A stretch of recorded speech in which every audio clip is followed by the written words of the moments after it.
നമസ്കാരം, പ്രവാസി മലയാളിയിലേക്ക് ഏവർക്കും സ്വാഗതം. ലോക ചരിത്രത്തിലെ തന്നെ നിർണായകമായ ദിനങ്ങളിലൂടെയാണ് നാം കടന്നു പോകുന്നത്. ദുർദിനങ്ങളിലൂടെ എന്ന് മാത്രം.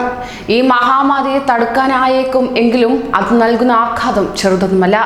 ലോകമൊട്ടാകെയുള്ള രാഷ്ട്രങ്ങളിൽ കൊറോണ പടർന്നു പിടിക്കുമ്പോൾ നിസ്സഹായരായി നിൽക്കേണ്ടി വരുന്ന അവസ്ഥയും പലരിലും സംജാതമായി കഴിഞ്ഞു.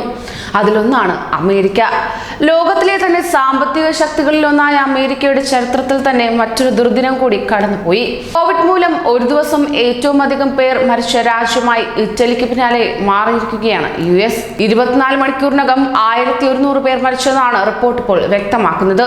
ഇതോടെ ആകെ മരണം 6000 കവിയുകയുണ്ടായി. തുടർന്ന് ഒറ്റ ദിവസം തന്നെ 30,000-ലേറെ പേർക്ക് രോഗം സ്ഥിരീകരിച്ചു. അമേരിക്കയിൽ മാത്രം രോഗികൾ 2.5 ലക്ഷത്തോട് അടുക്കുന്നു. ഒപ്പം ന്യൂയോർക്കിൽ രോഗികൾ 1 ലക്ഷത്തോട് അടുക്കുന്നു. ന്യൂജേഴ്സിയിൽ 25,000-ലേറെ പേർക്ക് കൊറോണ സ്ഥിരീകരിച്ചു. അങ്ങനെ രാജ്യത്തെ 50 സംസ്ഥാനങ്ങളിലും കോവിഡ് സ്ഥിരീകരിച്ചു. രാജ്യമെങ്ങും ലോക്ക്ഡൌൺ നടപടികൾ സ്വീകരിച്ചാലും മരണസംഖ്യ 2 ലക്ഷം കടന്നു പോകുമെന്നാണ് ആശങ്ക ഉയർന്നിരിക്കുന്നത്. പുറത്തിറങ്ങുമ്പോൾ എല്ലാവരും മാസ്ക് ധരിക്കണമെന്ന് ന്യൂയോർക്ക്, ലോസ് ആഞ്ചലസ് മേയർമാരുടെ നിർദ്ദേശവും കർശനമാക്കി കഴിഞ്ഞു. ഇക്കാര്യം രക്ഷാനിർദ്ദേശങ്ങളിൽ ഉൾപ്പെടുത്തുമെന്ന് സൂചന വൈറ്റ് ഹൗസ് ഉദ്യോഗസ്ഥരും നൽകി. എന്നാൽ സാമൂഹിക അകലം പാലിക്കാതെ മാസ്ക് ഫലരഹിതമെന്നും മുന്നറിയിപ്പ് നൽകി.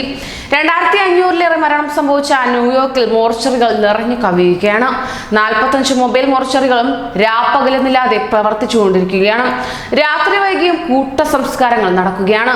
ഗുരുതര രോഗികളെ കിടത്താനിടമില്ലാതെ ആശുപത്രികൾ നിറഞ്ഞു കവിയുകയുമാണ്. നിലവിൽ 10,000-ലേറെ രോഗികൾ ആശുപത്രിയിൽ കഴിയുകയാണ്.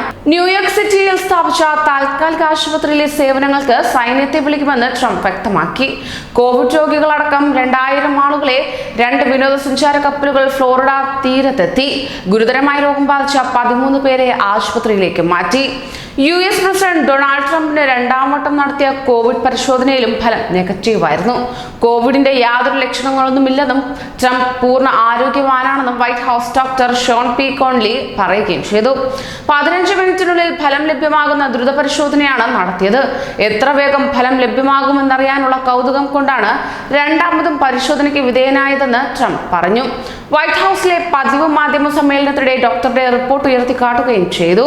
കൂടുതൽ പ്രവാസി വാർത്തകൾക്കായി ഈ ചാനൽ സബ്സ്ക്രൈബ് ചെയ്യൂ.